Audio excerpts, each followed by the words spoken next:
सर्वांना जय भीम, नमो बुद्धाय. जय भीम. तर आजची आपली गोष्ट आहे, सत्पुरुष दूर असूनही प्रकाशित होतात. जे सत्पुरुष लोक असतात, साधू संत म्हणतो आपण, नाही का, ज्यांच्यामध्ये काय म्हणता येणार, जे सत्पुरुष असतात ते दूरही असून, भगवंतांपासून दूर असून किंवा कुठेही दूर असून ते लोक काय होतात, प्रकाशित होत असतात. तर आजची आपली ही गोष्ट आहे चुल्ल सुभद्राची गोष्ट. चुल्ल सुभद्राची गोष्ट आहे. तर हिच्याकरिता भगवान बुद्धांनी धम्मपदामध्ये गाथा क्रमांक 304 म्हटलेली आहे. दुरे संतो पकासेंती हिमवंतो व पब्बतो असंतेत्य न दिस्सनिव्वा रत्ती खित्ता यथासरा. ही गाथा म्हटलेली आहे. ह्या गाथेचा अर्थ अशा प्रकारे आहे. संत, संत म्हणजे लोक. संत, संत कुणाला म्हटलाय? लोकांना. लोक हिमालय पर्वताप्रमाणे दुरूनच प्रकाशमान होतात. संत लोक जे राहतात ते हिमालय पर्वताप्रमाणे दुरूनच प्रकाशमान होतात. हिमालय पर्वत जसा राहते, आपण लांबूनच तो आपल्याला दिसते, प्रकाशमान होते. त्याचप्रमाणे संत लोक हिमालय पर्वताप्रमाणे दुरूनच प्रकाशमान होतात. परंतु असंत म्हणजे जे दुर्जन लोक असतात, इथे जवळ असूनही रात्री फेकलेल्या बाणाप्रमाणे दिसून येत नाही. जे लोक असंत म्हणजे दुर्जन असतात, जसं रात्री आपण एखादा बाण फेकला तर तो आपल्याला बाण दिसणार का? नाही. त्या रात्री फेकलेल्या बाणाप्रमाणे ते लोक दिसून येत नाही. तर आजची आपली ही गोष्ट आहे अनाथपिंडकाच्या जेतवन महाविहारात.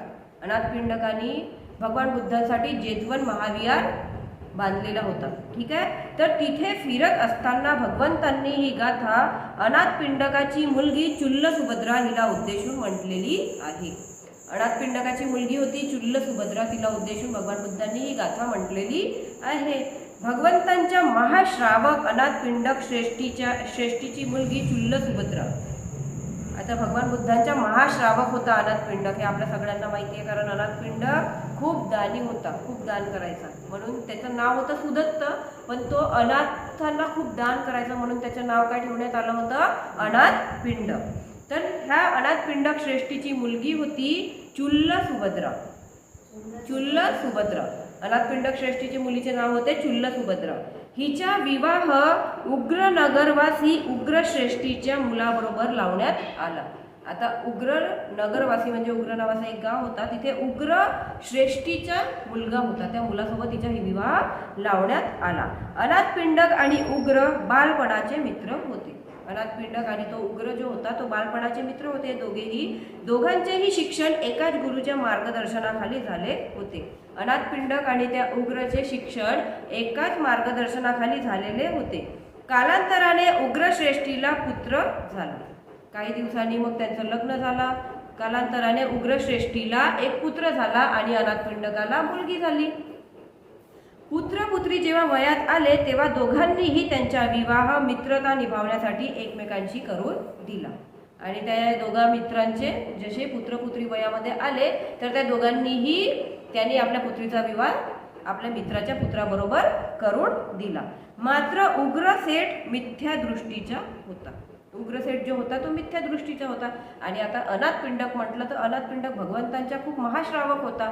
तर त्याची मुलगी सुद्धा भगवान बुद्धांच्या लहानपणापासून खूप त्यांचं म्हणजे धम्मदेसना वगैरे ऐकायची.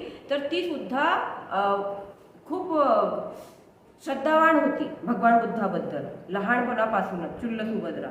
तर अनाथपिंडक, मी ही गोष्ट तुम्हाला आधी पण सांगितलेली आहे, अनाथपिंडक आपल्या घरी दररोज नेहमी भिक्खू संघांना भोजनासाठी जेव्हा आमंत्रित करायचा तेव्हा त्याची जबाबदारी भिक्खू संघ जे त्या भोजनाची जबाबदारी चुल्ल सुभद्राला देण्यात आली होती. ठीक आहे. मग हिचा विवाह झाला तर त्याच्यानंतर अनाथपिंडकाची दुसरी मुलगी तिला देण्यात आली, असे नाही का. तर हे आता पहिली मुलगी कोणती होती तर ही चुल्ल सुभद्रा. आता हिचा विवाह झाला. ही भगवान बुद्धांबद्दल अतिशय श्रद्धावान होती. परंतु जो तिचा सासरा होता अनाथपिंडकाचा मित्र, त्याचं नाव काय होता? उग्रसेठ.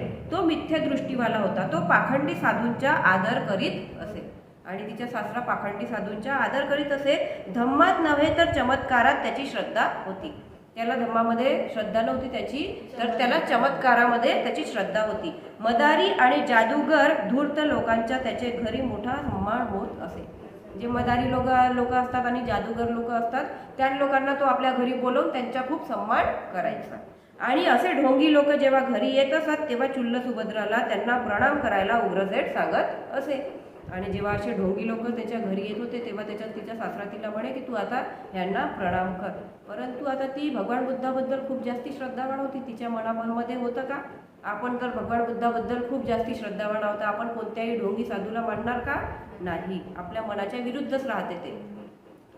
ती सम्यक दृष्टी तरुणी मात्र त्या तथाकथित साधूंना संत महात्म्यांना जवळ जाऊन प्रणाम करण्यास विरोध दर्शवित होते. आणि ती ते ढोंगी होते म्हणून तिला माहिती होतं, तर ती विरोध करायची की मी यांना प्रणाम काही करणार नाही. आणि कोणत्या न कोणत्या कारणाने त्यांना वंदन करण्याचे टाळीत होते. आणि कोणतं ना कोणतं कारण सांगून ती त्यांना वंदन करण्याचे टाळत जायची की मी यांना वंदन काही करत नाही. ज्यांनी बुद्धाचरणी आपला माथा झुकवला, जेही लोक ज्यांनी बुद्धांच्या चरणी आपला माथा झुकवला त्यांना इतर ठिकाणी माथा टेकवणे कठीण जाते. ते लोक इतर ठिकाणी माथा टेकवणे त्यांना खूप जास्ती कठीण जाते. आणि यात काही आश्चर्य नाही आहे. आपण जर रोज भगवान बुद्धांबद्दल आपली जेवढी श्रद्धा आहे, आपण भगवान बुद्धांच्या चरणावर जर माथा टेकवला तर आपण इकडे तिकडे भटकूच शकत नाही. आपली एवढं भगवान बुद्धांबद्दल श्रद्धा दिवसेंदिवस वाढतच जाते. ज्यांना कोहिनूर हिरा गवसला, भगवान बुद्धांच्या चरणी आपण आलो म्हणजे आपल्याला काय गवसला? कोहिनूर हिरा. त्यांना दगड धोंडे आकर्षित करू शकत नाही. अशा लोकांना दगड धोंडे आकर्षित करू शकते का? नाही. परंतु चुल्ल सुभद्राचा असा व्यवहार तिच्या सासऱ्याला कष्टदायक ठरू लागला. आणि ती प्रणाम करत नव्हती, वंदन करत नव्हती, तर तिच्या सासऱ्याला अतिशय कष्टदायक ठरू लागला. तिच्या पतीला पण त्रासदायक वाटू लागला आणि तिच्या सासूला पण त्रासदायक वाटू लागला की आम्ही सगळे आमची त्यांच्याबद्दल एवढी श्रद्धा आहे आणि ही त्यांना वंदन सुद्धा करत नाही. घरी आले म्हणजे त्यांचं काय करते तर अपमान करते. तो संपूर्ण परिवार त्या पाखंडी साधूंच्या जाळ्यात अडकला होता. तिचा पती, तिचा सासरा आणि तिची सासू सगळे त्या पाखंडी साधूंच्या जाळ्यामध्ये अडकले होते. तो परिवार त्या साधूंच्या भक्त असल्यामुळे त्यांचा अहंकार दुखावला जात होता. आता तो जो परिवार होता तिचे सासू सासरे आणि तिच्या पती त्या साधूचे भक्त होते, तर ही त्यांच्या विरोधात बोलायची तर त्यांचा अहंकार दुखावला जात होता. मात्र चुल्ल सुभद्रा जेव्हा त्या साधूंना पाखंडी म्हणू लागली तेव्हा त्या परिवाराच्या सहनशक्तीचा बांध फुटला. आता ही नेहमी पाखंडी म्हणत राहायची तर त्यांच्या सहनशक्तीचा बांध आता फुटला. एके दिवशी चुल्ल सुभद्राचा सासरा अत्यंत क्रोधाने तिला म्हणाला. एके दिवशी त्याचा सासरा तिला म्हणाला, तू सदा आमच्या साधूंचा अनादर करतेस, त्याची निंदा करतेस. तू नेहमी आमच्या साधूंचा अनादर करत राहतेस आणि त्यांची निंदा सुद्धा करतेस आणि बुद्धाची व त्यांच्या भिक्खूंची सदा प्रशंसा करत असते. त्यांचा तर अनादर करते परंतु बुद्धांची आणि त्यांच्या भिक्खूंची तू सदा प्रशंसा करत राहते. तर बोलाव आपल्या बुद्धाला आणि त्यांना त्या भिक्खूंना. आणि ते म्हणू लागला, तू बोला आता त्या बुद्धांना आणि त्या भिक्खूंना, आम्ही पण पाहू की काय चमत्कार आहे त्यांच्यामध्ये. आम्हाला पण बघायचं आहे की ते असं काय चमत्कार करतात आणि त्यांना कोणत्या रिद्धी सिद्धी प्राप्त झालेल्या आहेत ते आम्ही सुद्धा बघू. तू त्यांना बोलाव. चुल्ल सुभद्राने सासऱ्याची अशी गोष्ट ऐकून आणि जेतवनाकडे तोंड करून व पंचांग प्रणाम करून आनंदाश्रुनी म्हणाली, म्हणते उद्यासाठी 500 भिक्खूसह माझे भोजनदान स्वीकारावे. तिने त्वरित काय केलं, जेतवनाकडे आपला चेहरा केला आणि तिथे वंदन करून पंचांग प्रणाम केला तिने आणि आनंदाचे अश्रू तिच्या डोळ्यातून वाहतच होते. आणि ती म्हणाली, म्हणते उद्यासाठी, जोरातच म्हणाली की तिकडच्या दिशेने पाहून, म्हणते उद्यासाठी 500 भिक्खूंसोबत तुमचा सुद्धा माझ्या घरी काय आहे, भोजनदान आहे, तर तुम्ही माझ्या भोजन स्वीकार करावे. मला आपण विसरलात तर नाही ना. अशी म्हणाली की ती, मला तर आपण विसरलात तर नाही ना, माझा आवाज आपणापर्यंत पोहोचतो ना, अशी ती म्हणू लागली. मी आहे चुल्ल सुभद्रा. आणि बोलू लागली की मी आहे चुल्ल सुभद्रा. असे म्हणून चुल्ल सुभद्राने 8 मुठ्ठी जुहीचे फूल आकाशात फेकले. 8 मुठ्ठी जुहीचे फूल तिने आकाशामध्ये फेकले अशी म्हटलं तिने. आणि 8 मुठ्ठी जुहीचे फूल तिने आकाशामध्ये फेकले. ते फूल तिथेच जमिनीवर पडले. वरती फेकले तर ते फूल, आकाशामध्ये फेकले तर ते जमिनीवर पडले. तिच्या सासरा आणि संपूर्ण परिवार तिच्या ह्या वेडेपणाला हसू लागला. तिच्या सासरा आणि तिच्या पूर्ण परिवार तिच्या वेडेपणाला हसू लागला, कारण जेतवन तेथून 120 योजन दूर होते. ती जिथे राहत होती तिथून जेतवन, भगवान बुद्ध जिथे राहत होते ते 120 योजन दूर होते. संपूर्ण परिवार तिची चेष्टा करू लागला व उपहासाने म्हणू लागला, जर फुलच जाऊ शकले नाही तर तुझा संदेश कसा काय जाणार. आणि तिचा परिवार म्हणू लागला, फुलच जाऊ शकले नाही तर तुझा संदेश कसा काय जाणार भगवान बुद्धांपर्यंत. मात्र चुल्ल सुभद्राने त्यांच्या उपहासाकडे लक्ष न देता भगवान व 500 भिक्खूंच्या स्वागताच्या व भोजनाच्या तयारीला ती लागली. ती त्यांच्या उपहासाकडे लक्ष नाही दिलं तिने, आणि ती उद्यासाठी तिला जे बनवायचं होतं 500 भिक्खूंचं भोजनदान वगैरे, ती त्याच्या तयारीसाठी लागली. इकडे जेतवनात शास्ता धम्मासनावर बसून सर्वांना उपदेश देत होते. आणि जेतवनमध्ये भगवान बुद्ध धम्माच्या आसनावर बसून सगळ्यांना उपदेश देत होते. प्रवचन देता देता ते क्षणभर थांबले व सर्व भिक्खूंना उद्देशून म्हणाले. प्रवचन देता देताच भगवान बुद्ध थांबले आणि सर्व भिक्खूंना उद्देशून म्हणाले, भिक्खूंनो, जुहीच्या फुलाचा सुगंध आपणास येतो आहे का. आणि भगवान बुद्ध म्हणाले, भिक्खूंनो, आपला सर्वांना जुहीच्या फुलाचा सुगंध येतो आहे ना. आणि त्यांनी उग्रनगरच्या दिशेने दृष्टी फिरवली. असं म्हणून ती चुल्ल सुभद्रा त्या उग्र नगरमध्ये राहत होती, तिकडच्या दिशेने त्यांनी आपली नजर फिरवली. तेव्हाच अनाथपिंडक श्रेष्ठी उभा राहून म्हणाला, सुद्धा उभा राहून म्हणाला, भंते, उद्यासाठी माझे भोजन तुम्ही स्वीकार करावे. त्यांना म्हणू लागला अनाथपिंडक भगवान बुद्धांना, भंते, उद्यासाठी माझे भोजन तुम्ही स्वीकार करावे. भगवान म्हणाले, ग्रहपती, मी उद्यासाठी तुझी कन्या चुल्ल सुभद्राकडून आमंत्रित आहे. आणि भगवान बुद्ध त्यांना सांगतात की मी उद्यासाठी तुझी पुत्री चुल्ल सुभद्रा तिच्याकडून आमंत्रित आहे. आताच तिने जुहीच्या फुलाच्या सुगंधासह मी व माझ्या 500 भिक्खूंना आमंत्रित केले आहे. भगवान बुद्ध त्याला सांगतात अनाथपिंडकाला, आताच तिने जुहीच्या फुलाच्या सुगंधाने मला आणि माझ्या 500 भिक्खूंना भोजनासाठी आमंत्रित केलेले आहे. यावर आश्चर्याने अनाथपिंडक श्रेष्ठी म्हणाला, भंते भगवान, माझी मुलगी चुल्ल सुभद्रा तर येथून कित्येक मैल दूर आहे. अनाथपिंडक भगवंतांना म्हणतो, माझी मुलगी चुल्ल सुभद्रा तर इथून कित्येक मैल दूर आहे आणि आपणास तिने कसे काय आमंत्रित केलेले आहे. एकदम आश्चर्याची गोष्ट होती ना, की ती तर एवढ्या लांब राहते, परंतु तिने आपणास कसे काय आमंत्रित केलेले आहे. मी तिला इथे कुठे पाहू शकत नाही, मी तर तिला इथे कुठे बघू सुद्धा नाही राहिलो. तेव्हा भगवान हसले, थोडंसं हास्य त्यांनी हे केलं आणि म्हणाले, ग्रहपती, दूर राहूनही सत्पुरुष समोर उभे असल्यासारखेच प्रकाशित होतात. भगवान बुद्ध सांगतात तेव्हा त्याला की दूर राहून सुद्धा सत्पुरुष जे असतात समोर उभे असल्यासारखेच प्रकाशित होतात. मी आता जणू चुल्ल सुभद्राच्या समोरच उभा आहे. जसा मी आता चुल्ल सुभद्राच्या समोरच उभा आहे. श्रद्धा ही मोठा सेतू आहे. श्रद्धा खूप मोठा सेतू आहे. ती समय आणि स्थळाचे सर्व अंतर दूर करते. श्रद्धा जी राहते आपल्यामधली ती समय आणि सर्व अंतर दूर, स्थळाचे सर्व अंतर दूर करते. वस्तुतः श्रद्धेसमोर वेळ आणि स्थळ याचे अस्तित्वच राहत नाही. श्रद्धेच्या समोर वेळ आणि स्थळ याचे अस्तित्वच राहत नाही. वेळ किती आहे, कोणती वेळ आहे आणि किती लांब आहे स्थळ, त्याचे अस्तित्व राहत नाही. अंधश्रद्धाळू जवळ असूनही दूर व श्रद्धाळू दूर असूनही जवळ असतो. अंधश्रद्धाळू लोक जे असतात ते जवळ असूनही दूर राहतात आणि श्रद्धाळू जे लोक असतात ते दूर असूनही जवळ असतात, असे सांगून भगवंतांनी ही गाथा म्हटलेली आहे. श्रेष्ठी अनाथपिंडक बुद्धांच्या अत्यंत महत्वाचा श्रावक उपासक होता. महत्वाचा श्रावक उपासक होता कोण? श्रेष्ठी अनाथपिंडक. त्याचे पूर्वीचे नाव सुदत्त असे होते. अनाथपिंडकाचे पूर्वीचे नाव सुदत्त असे होते, परंतु हे नाव मागे पडले व लोक त्याला अनाथपिंडक म्हणू लागले आणि त्याला सुदत्त नावाने कुणी ओळखू नाही लागला आणि त्याला अनाथपिंडकच म्हणू लागले. तो अत्यंत दानी होता, तो अनाथाचा नाथ होता, म्हणून त्याला अनाथपिंडक म्हणू लागले. जेतवन ही बुद्धांना दान केलेली त्याची भूमी होती. त्यांनी भगवान बुद्धांना जेतवन भूमी दान केलेली होती, कारण त्या भूमीवर सोने पसरून जेत कुमारांकडून त्याने विकत घेतली होती.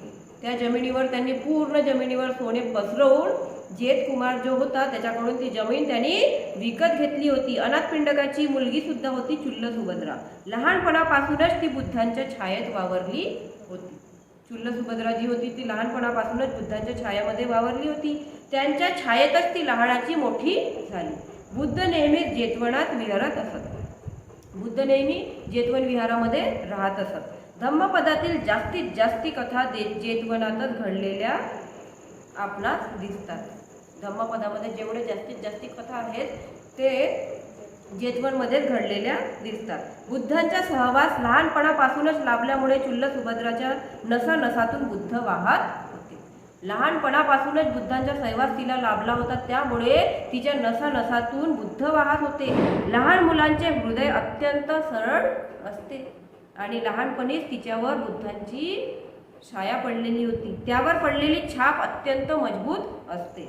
तशीच बुद्धांची छाप चुल्ल सुभद्राच्या हृदयावर घट्ट पडलेली होती आणि त्याचप्रमाणे चुल्ल सुभद्राच्या हृदयावर बुद्धांची छाप घट्ट पडलेली होती. लहान मुले सरळ मनामुळे बुद्धांच्या अगदी निकटच असतात. संधी प्राप्त होताच त्यांची वाणी लवकरच सूर काढू लागते. चुल्ल सुभद्रा ही तशीच बुद्धांच्या वाणीतूनच लहानाची मोठी झालेली होती आणि ही जी चुल्ल सुभद्रा होती ही बुद्धांच्या वाणीतूनच लहानाची मोठी झालेली होती. आता तिने भिक्खू संघांना आपण बघितलं होतं, तिने आमंत्रित केलं होतं बरोबर बुद्धांना आणि त्यांच्या 500 भिक्खू संघांना आपल्या घरी तिने आमंत्रित केले होतं. दुसऱ्या दिवशी भगवंत भिक्खू संघाजवळ कित्येक मैलाची यात्रा पार करून उग्रनगरला दाखल झाले. 120 मैल योजन दूर होतं. तर दुसऱ्या दिवशी भगवान बुद्ध तेवढ्या लांब तिच्या घरी उग्रनगरला पोहोचले. चुल्ल सुभद्रेंचे आमंत्रण होते तर त्यांना तिथे जाणे साहजिकच होते. जेव्हा भगवान बुद्ध तिथे गेले आणि 500 भिक्खू त्यांच्यासोबत होतेच, तर चुल्ल सुभद्राने खूप आदर सत्कार केला आणि त्यांचं खूप स्वागत केलं. रस्ता फारच लांब होता. म्हणजे भगवान बुद्ध 120 योजन दूर गेले तर तो रस्ता फार लांब होता. सर्व लोक थकून गेले होते. 500 भिक्खू आणि भगवान बुद्ध थकून गेले होते. परंतु प्रेम जेव्हा आवाज देतो तेव्हा जावंच लागतं. भगवंताचं पोहोचणं महत्त्वाचं होतं. तिथे चुल्ल सुभद्रांनी आमंत्रित केलं होतं म्हणून तिथे भगवान बुद्धांचं पोहोचणं अत्यंत महत्त्वाचं होतं. मिथ्या दृष्टी लोकांसमोरची उपस्थिती हाच मोठा चमत्कार होता आणि तिच्या सासरा, तिचा नवरा आणि तिच्या सासूला खूप चमत्कारच वाटला की हिने काल फक्त 8 मुठ्ठी जुहीचे फुलं आकाशामध्ये फेकले आणि आज भगवान बुद्ध आले. त्यांच्यासाठी तर खूप मोठा चमत्कारच होता. भगवंताचा सरळपणा, त्याची सहजता, प्रेमासाठी धावून जाण्याची त्यांची क्षमता, त्यांची करुणा, त्यांची समाधी हाच मोठा चमत्कार होता. भगवंताच्या ह्या आकर्षक गुणांनी चुल्ल सुभद्राच्या सासऱ्यालाही मोहून टाकले आणि भगवान बुद्धांच्या ह्या आकर्षक गुणांनी चुल्ल सुभद्राचा जो सासरा होता त्यांनी सुद्धा मोहून टाकले. भोजन झालं भगवान बुद्धांचं आणि 500 भिक्खूंना तिने भोजन दिलं आणि भोजन झाल्यानंतर नेहमीप्रमाणे भगवान बुद्ध धम्मोपदेश करायचे. जेव्हा भगवान बुद्धांनी धम्मोपदेश केलं तर उग्रसेठ आणि त्यांचा परिवार अगदी भारावून गेला. त्यांच्या धम्मोपदेश ऐकून त्यांचा संपूर्ण परिवार अगदी भारावून गेला आणि सत्य जेव्हा साक्षात समोर उभे राहते तेव्हा मिथ्या दृष्टीवरून श्रद्धा नाहीशी होऊन सम्यक दृष्टीकडे वळवल्याशिवाय कशी राहील. आणि जेव्हा सत्य आपल्या साक्षात समोर उभा राहते तेव्हा आपण मिथ्या दृष्टीवरून आपला पूर्ण विश्वास उडून जातो. सत्याला आपल्या समर्थनासाठी कोणत्या रिद्धी सिद्धीची चमत्काराची गरज नसते. सत्याला आपल्या समर्थनासाठी कोणत्याही चमत्काराची किंवा रिद्धी सिद्धीची जादूटोण्याची गरज नसते. सत्य स्वतःच पर्याप्त आहे. जे सत्य असते ते स्वतःच पर्याप्त असते. असत्याला चमत्काराची गरज असते. जे असत्य राहते त्यालाच चमत्काराची गरज असते. सत्याला कधीही चमत्काराची गरज राहत नाही. असत्य चमत्काराशिवाय उभा राहू शकत नाही, कारण असत्य लंगडा राहते बरोबर, म्हणून तो चमत्काराशिवाय उभा राहू शकत नाही. असत्य लंगडा असतो, त्याला चमत्काराची जोड हवी असते, परंतु सत्याला चमत्काराची जोड हवी नसते. एका श्रद्धावान मुलीच्या हृदयातून निघालेली आमंत्रणाची हाक बुद्धाच्या हृदयापर्यंत जाऊन भिडली. बरोबर आहे. ती किती श्रद्धावान मुलगी होती. तिच्या हृदयातून निघालेली आमंत्रणाची हाक भगवान बुद्धांच्या हृदयापर्यंत जाऊन भिडली. बुद्धाची सरलता, त्यांची शून्यता, त्यांच्या समाधीचा सुगंध, त्यांची महाकरुणा कित्येक मैल चालायला बाध्य ठरली. 120 मैल ते चालून तिच्याकडे भोजनासाठी गेले. त्यांच्या असा अनुग्रह ह्या सर्वांनीच तिच्या सासऱ्याला मोहित करून टाकले. आणि तिच्या सासऱ्याला मग भगवान बुद्धांचं सगळं हे गुण बघून मोहित करून टाकले. तो रूपांतरित झाला आणि तिच्या सासरा अशा प्रकारे रूपांतरित झाला. भगवंताच्या धम्मोपदेशाने तर अधिकच भाव विभोर झाला. आणि जेव्हा त्यांनी भगवान बुद्धांचा धम्मोपदेश ऐकला तेव्हा तो अधिकच भाव विभोर झाला आणि संपूर्ण परिवारासह बुद्धांचा शिष्य झाला. आणि अशा प्रकारे तिच्या सासरा, तिची सासू आणि तिचा पती बुद्धांचे शिष्य झाले. चुल्ल सुभद्रा ही सुद्धा सरळ आणि शीलवान मुलगी होती. म्हणूनच बुद्धांनी तिला संत असे म्हटलेले आहे. ती अत्यंत सरळ आणि शीलवान मुलगी होती म्हणून भगवान बुद्धांनी तिला संत असे म्हटलेले आहे. म्हणून जेतवनापासून ती कितीही दूर असली, संत कितीही दूर असले तरी हिमालयासारखे प्रकाशित होतात असे भगवान बुद्धांनी तिला उद्देशून म्हटलेले आहे. फक्त त्यासाठी श्रद्धेचे द्वार उघडे असण्याची गरज आहे. श्रद्धेचे द्वार जर उघडे असले तर कोणी कितीही लांब असो, सत्पुरुष दूर असूनही काय होतात, प्रकाशित होत असतात. तर आपली आजची ही गोष्ट होती अनाथपिंडकाची मुलगी चुल्ल सुभद्राची गोष्ट. साधू साधू साधू.